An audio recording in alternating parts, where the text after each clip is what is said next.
Яг хийзээ юунаас ихснэг би сайн хэлж мэдэхгүй байна. Би зүгээр л хэвтэрч гисэн. Яагаад би бус чиг энгийн хүн байж болохгүй гэж. Анх намайг тэр хүнд төгчгэд ч юм уу. Эсвэл хоёр дахь, гурав дахь удаанаас ч юм. Битгүй би сүхт тоогож алдсан.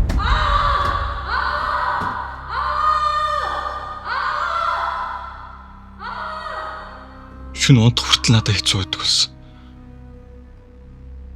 Гэсэн ч би энэ бүгдийг зогсоохын тулд нүдэн амтхай хичээдэг ч гэсэн яг тэр мөчд би зүрхэнд зогсгоо шатал балвсан бяцхан туулаа шиг болж байгаа.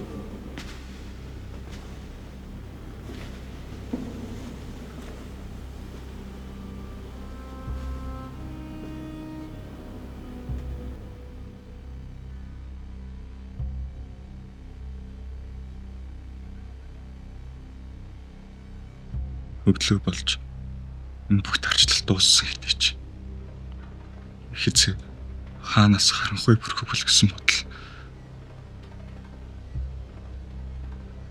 Би уул нь энэ байдлаас гарах гэж хичээсэн л дээ. Гэтэ бүрий өмөрөх болгонд харанхуйгаас айдаг бяцхан хүүхэд гэдэг юм. Дахин санагдвал